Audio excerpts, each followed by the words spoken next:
All right, so I was talking to Chef yesterday,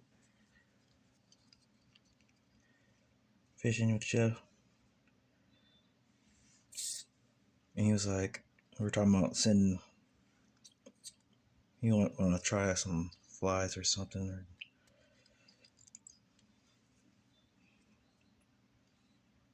under a bobber or something.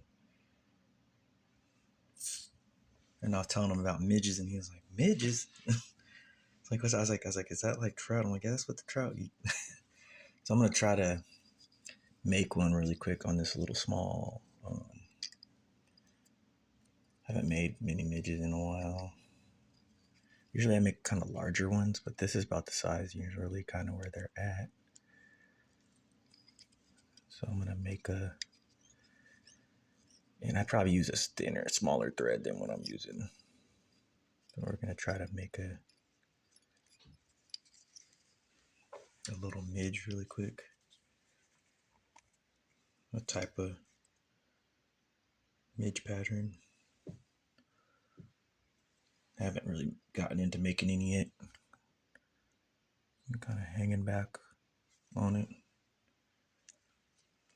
But I'm gonna see if I can make one real quick.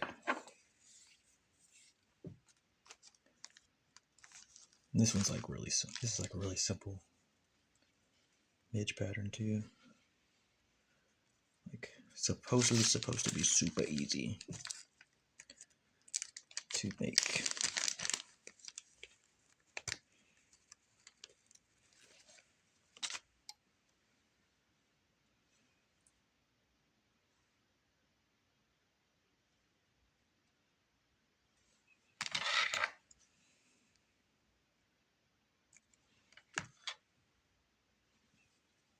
So we're gonna do two different things here. It's gonna be interesting, kind of a funky pattern, weird little pattern here. If I can get this this piece to work right, we'll have like a cool little pattern. I might even have to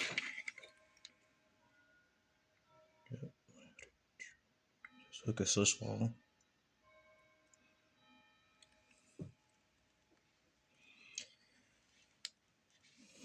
It ain't gonna take much to make this little small nymph.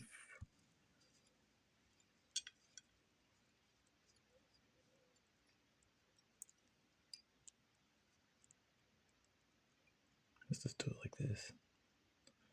It's hard because I think this piece that I'm using is too big for this pattern that I'm about to make.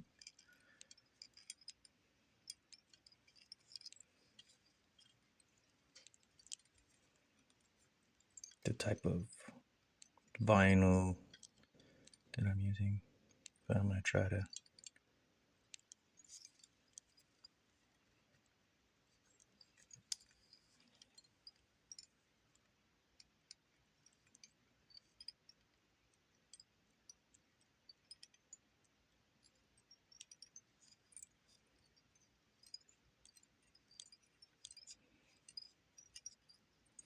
to make it work anyway.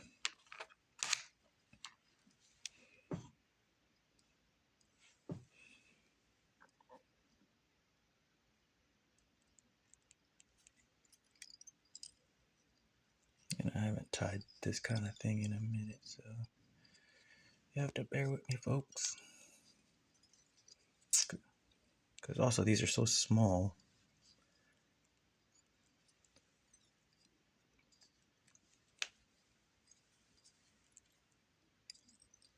And then I'm gonna tie this in first because I don't want to.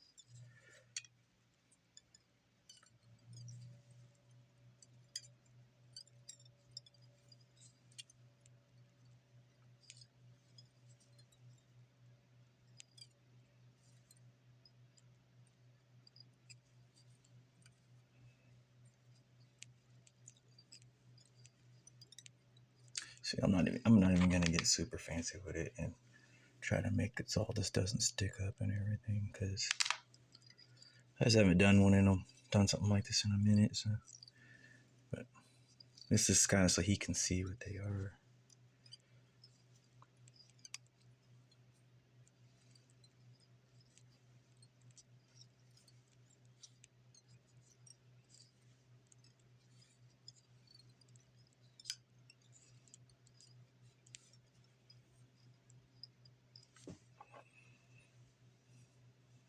It's just a little midge.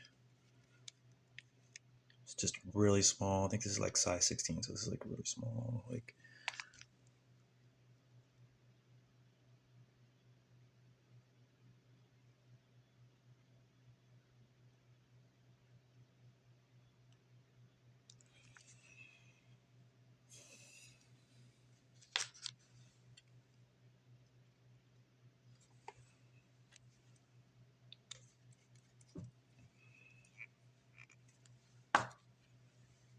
and these are supposed to be so easy, they say.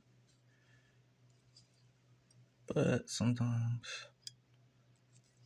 not as easy as we would like to think they are.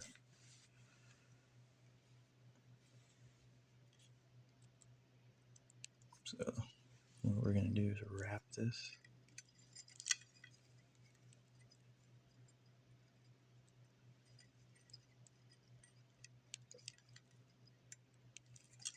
Around.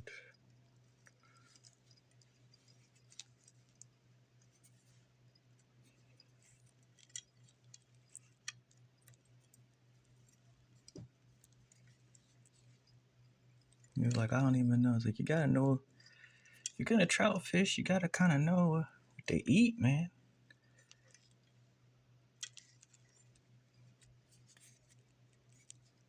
But this is a midge, basically. If I can get this, I can get it to stay still.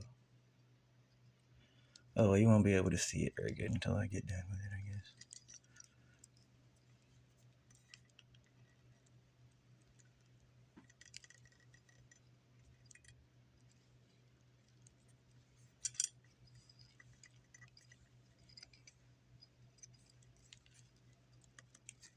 Yeah, it might come out all right. We'll see.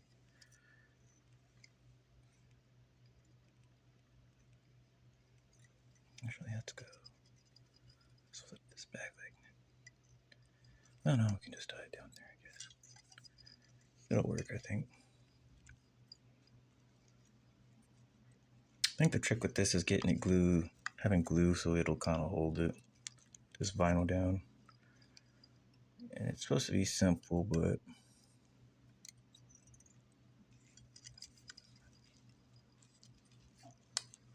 it can be a little challenge. And you need to keep that vinyl kind of tight.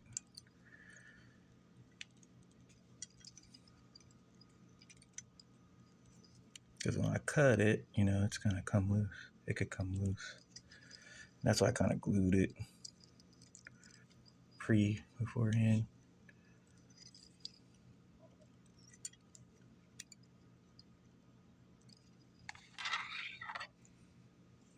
And this one is why this one is very important to have like really sharp scissors and not try to cut your, yeah, because you want to have pretty sharp scissors for that. And then we're gonna wrap it a couple more times. It's kind of hard to see because it's so small. And the glue's coming out its pores right now because I want to make sure it's gonna hold down. Not exactly the best way to do it, but you know, I don't consider myself a professional. I just consider myself a jack of all trades, as you say. But you can see it kind of, the glue's kind of oozing out. But I want it to glue it down good. I want to make sure it glues down good because it's got a, you know, I lost it. Got a couple people. Oh, it's hanging back here. This stuff, you know, it's kind of boom, boom, boom, boom, boom. You can hear it. I don't know if you can see.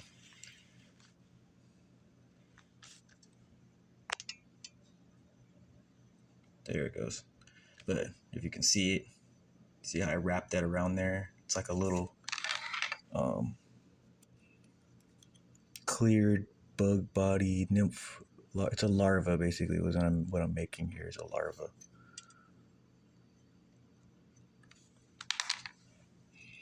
And then what we're gonna do is take this piece here, And we're gonna wrap it around this like this. Just a couple times. I really should have tied in the other piece too. I just didn't. You can even use it with, make this without.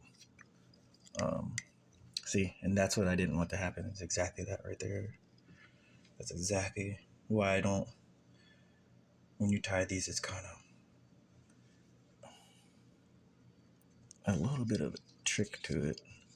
That's why I tried to tie this in with the other piece. And I hate doing them in this way, but let me try this and see if we can rescue this. Honestly, you probably could fish that, just that, and that looks like something to the fish. That actually will look like something to him. I'm 100% sure.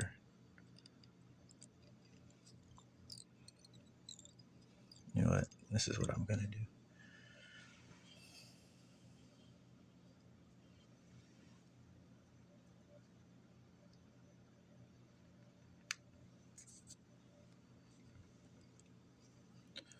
I'm gonna wrap this around a couple times. I'm just gonna wrap it a couple times.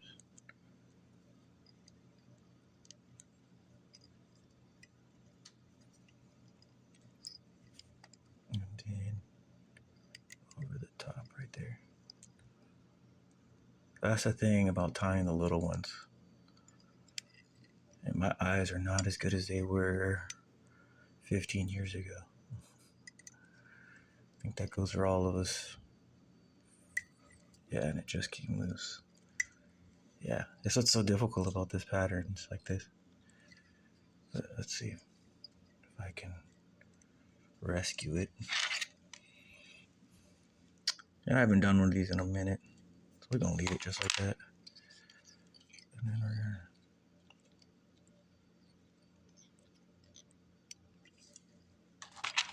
I haven't done a pattern like this in forever. So for me, this is like almost like first. This is like basically this is the first time I've done this one ever, actually. But I've done patterns similar. But this is the first time I've tried this one with the actual the like lace vinyl body to it, and this is what makes it kind of difficult with these little small ones. Is like, okay, it's trying to see where your thread's at, and then we're gonna wrap this around a couple times, once or twice. Yeah, see, it's very. That's why I wanted to tie it in first, but now that I've already got that part down, it's kind of like I'm kind of stuck. Yeah, I'm kind of stuck with it. Technically, it's done already, but you can fish them. Let's unwrap it. You technically can fish them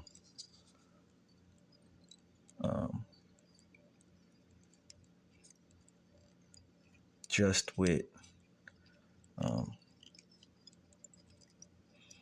yeah, my thread's a little too long too for this, but whatever, make it work.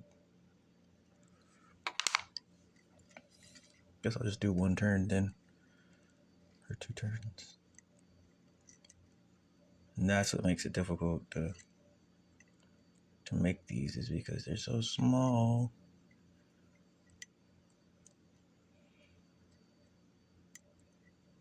Here, we're gonna do this. We're gonna have to put glue on it because it's gonna keep trying to mosey away from us here.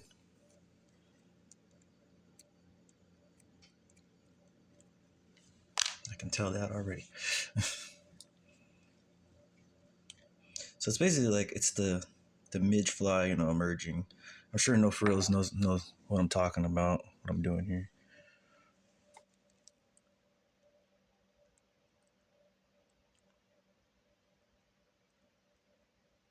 There we go.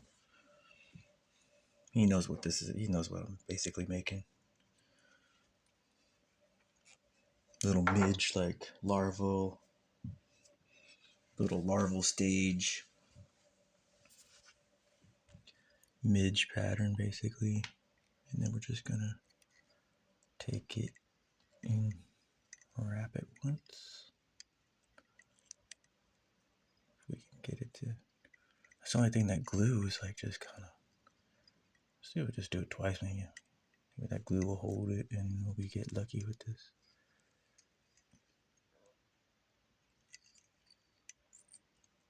Ah, it might hold. We'll see. It might hold. We'll see.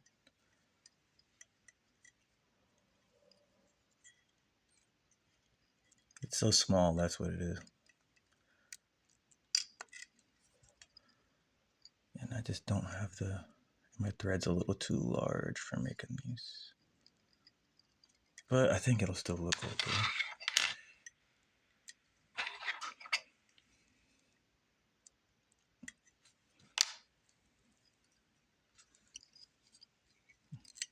I'm just trying to get that little, it's got ostrich on it.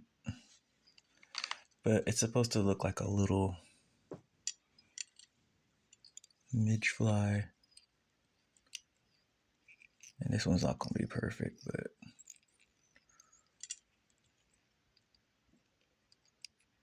for my first time making this pattern, I don't think I did horrible, but it's not perfect.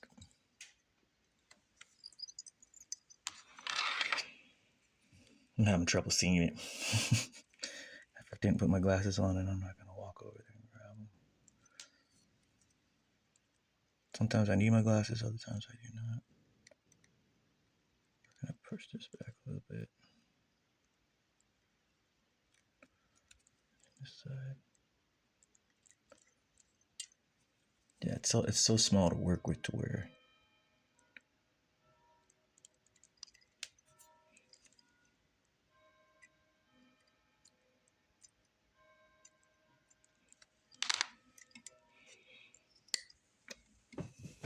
There you go, and it broke. I don't think I'm gonna be able to save it because it's so small.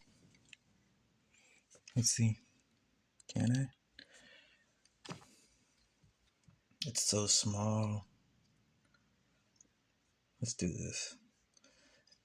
Looks good still, but it's so small to where, you know. This is my first time tying one. It's in a long time. Like this style.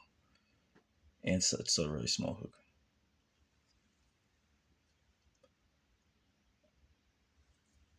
Hold on.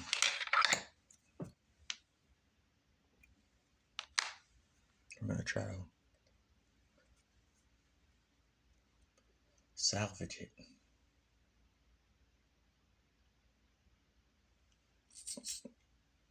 Yeah, I usually show my mistakes, so even if I make a mistake, so I know some of the guys that tie along on the YouTube, they make it look like they're perfect every time, and that's not the case, I'm for sure.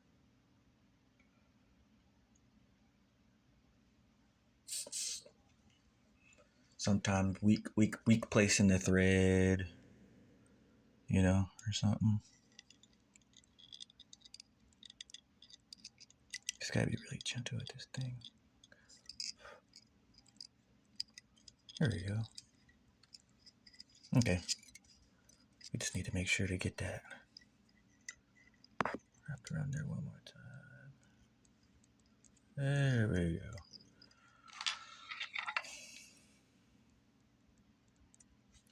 I'm not perfect with this.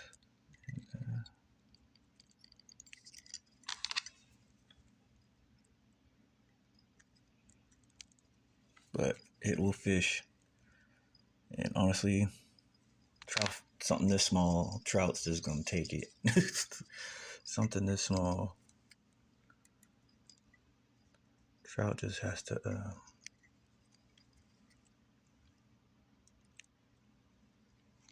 Trout's just gonna take it in because it's just.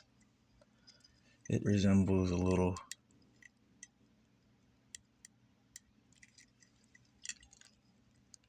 Very small food item.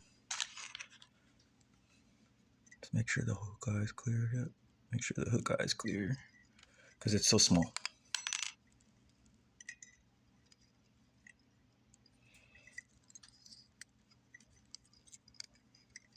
And we'll just do another half hitch. I think we'll be done with it. But as you can see, there were some technical difficulties trying to make it.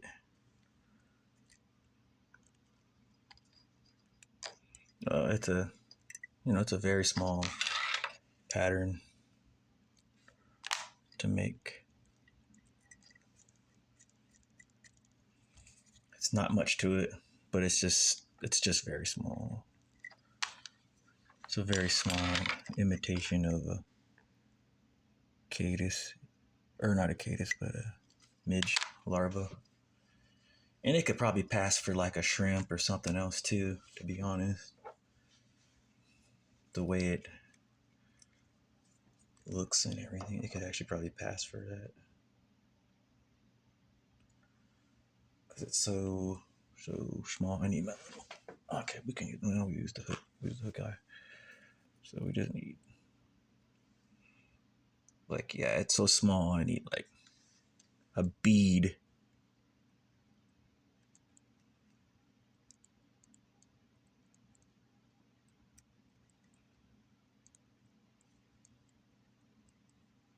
A bead of glue, like almost no glue.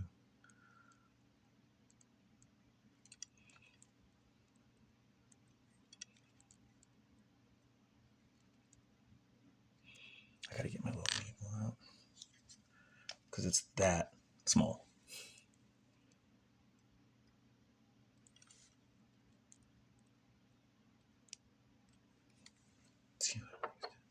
I don't want to use the end of this because I'm kind of afraid of it getting glue in the little thing.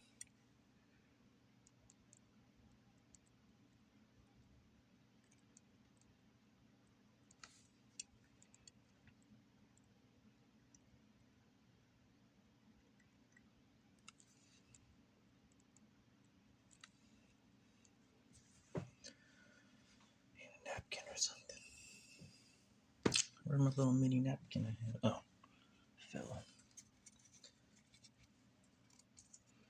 I don't want that stuff to stay on here because it's gonna jam up my thing, and it already tried to jam this thing up, and I'm gonna have to take it apart and clean it today again.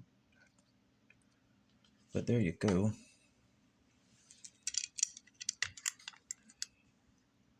It's a little midge pupa. Yeah, I haven't showed. I do tie flies, chef. I do tie flies too. I do know how to tie them. I just been focusing on jigs because I mean that's the last thing I fished for was salmon. So, and I was like, oh, I don't have these colors and this and that, and I kind of just went with the jigs I kind of had. I had some addicted like jig twitching arrow twitchers. Uh, I just like the regular bunnies. I had like a couple I still have. I keep like four. I think I have like four, like a green, a blue. The blue's really good on coho. I have one. That's what I caught the one on, and then I think I have like a chartreuse one, and then like purple. That's it. Those are the only three colors I have.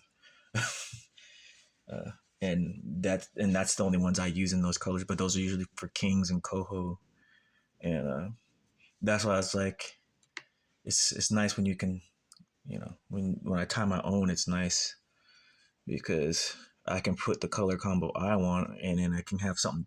This is something different to switch to than just having those ones that they are, because those are mass produced now. So it's like it's nice to have something that's a similar, but it's a little different profile than that. Something you just kind of threw together. It's same made the same way, but it's my hands making it versus someone else's, and it's got a little bit different character. That kind of thing has its own character to it that I kind of threw on it, even if it's a color someone else has already made, or it's the design is the same. If you look, that's not the same as the one I just showed you. It's got shorter legs. They kind of stick out. You can add like a different character to them and kind of try them out and see But these are basically all coho jigs. Those ones I just showed, and then that's like a steelheady one. But you can add like I was talking to was it F fishing or I think that's what it is, and he was making something like this, and he put in this right. And then I was like, well, I can do something like that, but I'm gonna do this. I'm gonna do this kind of collar on it, and I think it'll look cooler. I'm pretty sure he's seen it. So hey, if you see this jig, hey, Run decided to go a little different route with it and make something similar but different. And then I decided to just throw a black tail on it with crystal flash on it. And so it's really a bright, brizzy fly though, or jig actually. And then I decided to make another one, but with the purple. I think with the purple looks a little bit better, but with the purple tail. But that's what I decided to do with the thing that you created, like a design that you were kind of messing with. And then I was telling you put the purple on front of the jig, but you put the purple bunny hair on the front. And so I was like, well, I'll just use the schlappy on it instead. And so that one's kind of similar with the back end like that, with the end, but it's different.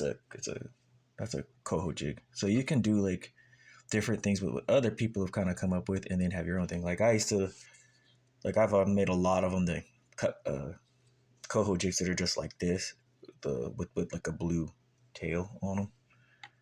And then I made one. I was like, oh, I like it, and I really like the color because I didn't see anybody really using that color. And then someone snagged that jig from me, and I was just like, oh, they wanted that. I guess they need it more than me, So maybe they want to mass produce them. Maybe that's what it is. And hey, that's a pattern right there. And I'm not mass producing anything. I'm just making it for myself, kind of, and just to go fishing and playing around with the different colors. But me, I'm like, oh, you want something custom color? I'll make something up.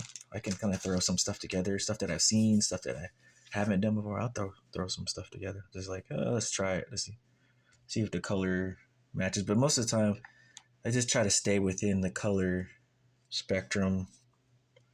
So that's that, and then that's reverse on the jig anyway. That's the reverse of that jig, basically, kind of, in a way.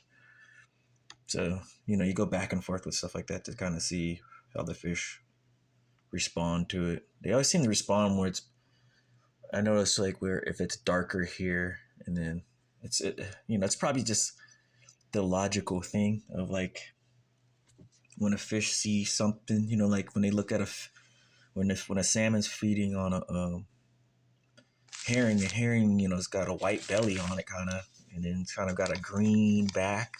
It's kind of got a green bluey. It's kind of like it reflects like exactly like this, but it's got like it's got blues and stuff in it. And actually, when I make streamers for sea runs, trouts and stuff, a lot of the streamers, this is what's on top because it resembles the little herring, the little baby herrings, and that's what the cutthroat like too. The little streamers like that, and you can catch little small resident coho like that with them streamers like that. I'm just not willing to wade in the water, wade in the Puget Sound to do it. But I see other people do it.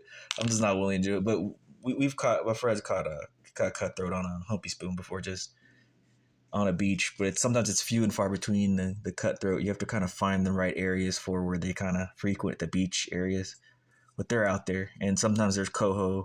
Sometimes there's kings that'll come around close to shore. But it's kind of, you just have to go out there and kind of mess around. But I've done some shore beach casting for salmon before and caught some different stuff, flounders and different things, and little babies, cohos, and you can't keep those and throw them back. They look like, they're like little trout size. They'd be like, 15 inches or something like that, 13 inches, throw them back. But they're kind of fun if you catch them on a fly rod, from the beach. It's just finding the right beach and stuff. Some of the beaches are, there's people, but some of those beaches are really good cutthroat areas around here, or good little and resident coho fly fishing areas. And some are well known, some are not as well known, but they're good little areas to try to see if you can catch one on a fly rod. And sometimes you might get lucky and get a real fish, like a real, like a 5 pound coho or get a nice decent sized king, because they do come into the surf to feed, because that's where they, when they were little, that's what they do. So as they get bigger, they do the same thing. And those are the fish that kind of stick around in the Puget Sound. They don't really leave the area. They just kind of stay and feed. And they call the kings blackmouth when they do that. They kind of stick around.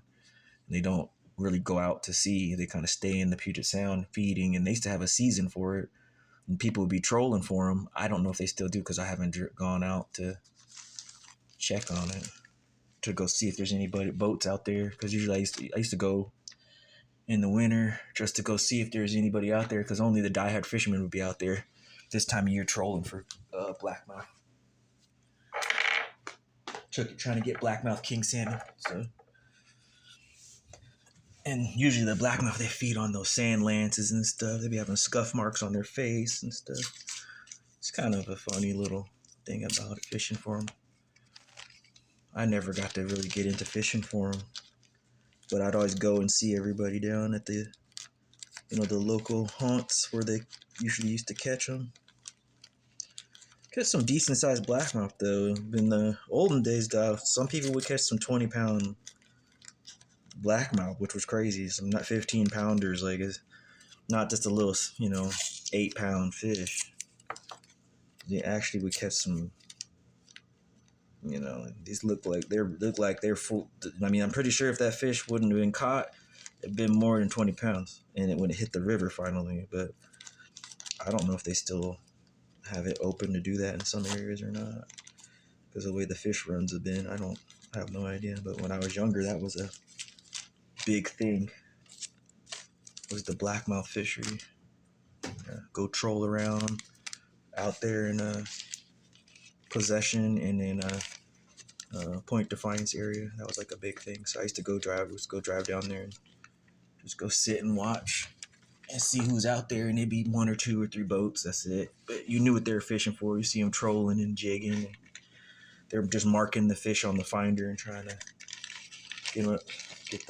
catch them. But Fat Cat was like, "Do you have any pheasant?" So yeah, I found it. I do have more. So there's the lighter color pheasant quill right there. So there you go. I was like, I know I have some more around here, and you can see I've been plucking at that one. I was making nymph patterns with this, so I was peeling off the pieces and wrapping it, and then also I was substituting this. Instead of using the turkey quill, I was making hare's ear. I'm sure No Frills knows what I'm talking about. I was making the little hare's ear nymphs because they're just good little searching pattern nymph. They look like a bunch of different things. And then you can just make them in different shades of color, and they look like a bunch of different types of nymphs. And if you just make them on different size hooks and stuff. So that's what I was doing with that. I was kind of like substituting it because I only had like a little bit of turkey quill left. And I was just kind of like, well, I need to go do another run, but that's for another run to get some stuff, but that's for different types of, that's for like the more of the trout patterns. But I have some stuff I have a bunch of stuff for midges and different types of midges. So that's basically a chironomid, basically. So, and that's the larva. So that's like one of the stages of the larva. That's what that is, and that's what the trout eat. It's very small. But this one, the way it's made, it could pass for something else. Let me see if I can get